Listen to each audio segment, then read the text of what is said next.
Oh, hi. Good to see you there. I just think it's great how I can come out here and talk to you guys about the Gupta Empire. Oh, hey. The Gupta Empire was started by a man named Gupta in 320 CE. He gained power in northern India because of an advantageous marriage, which gave him control of one of the most rich and fertile cities in India, and also gave him powerful allies. Oh, and he used his sudden power gain to conquer parts of northern India. Crazy, right? Unfortunately, his sudden power gain came to a sudden end due to his untimely death just 10 years later. Luckily, he was able to pass his empire off to his son, Samudragupta, who's often referred to as a great military mind because of his ability to conquer all of northern India. Wow! Everything seen in blue and purple is the extent of the Gupta Empire. It was acquired through wars and was maintained through the Guptas, allowing local government and administration to maintain their basic policies. The Gupta Empire had access to fertile lands, which allowed them to create a surplus of food. Furthermore, they used rivers for trading, and they had rich iron deposits that allowed them to fund their empire.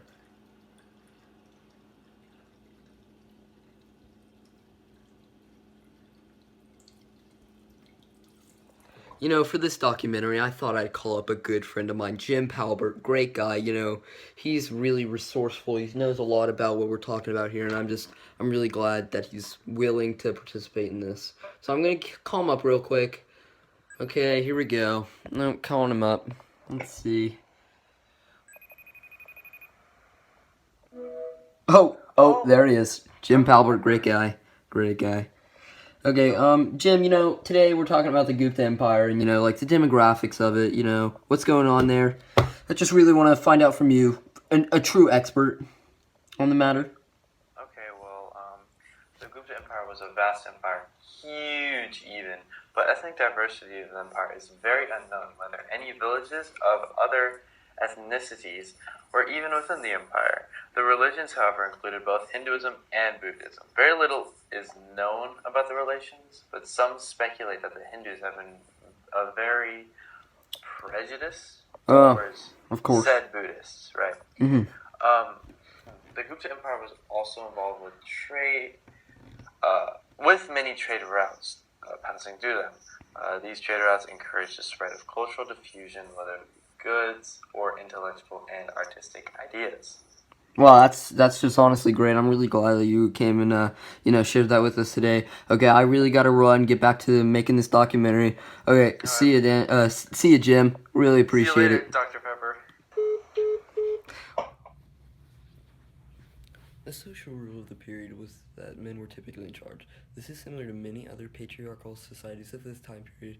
However, women were often treated with respect, unlike other societies. Another aspect of this society is the caste system. The Guptas were Hindu and believed in the caste. This allowed them to have control over their empire and caused for a more obedient society. Bye-bye. Next, we'll hear from another good friend of mine. His name's Bob, and he's really informational as well.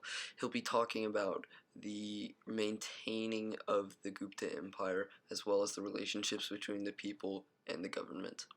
The Gupta Empire sustained growth by leaving the making of basic policy in the hands of their allies in the various regions of their empire. Due to this empire's governmental flexibility, it made it an easy target for nomadic invaders. Although the peoples were mostly satisfied with their empire, domestic issues of the Gupta Empire included lack of unification in India. Now let's take a look at trading and the economy. During the height of the Gupta Empire took part in profitable trade between India and the Mediterranean world, as shown here.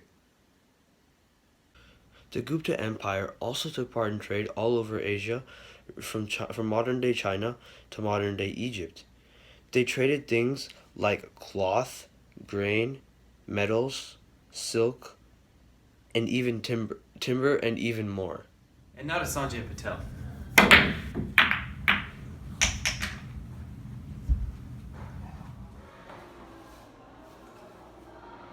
Oh, hey, I did not see you there.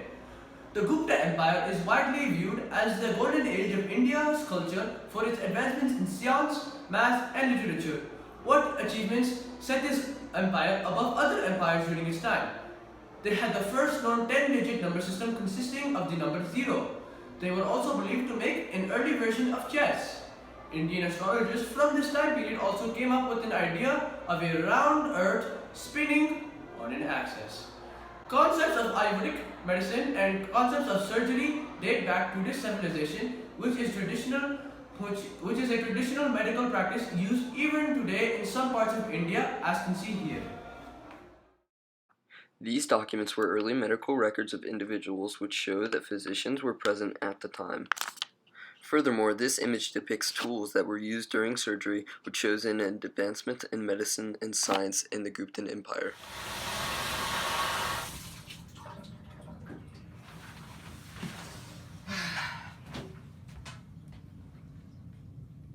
You're still here. It's over. Go home. Go.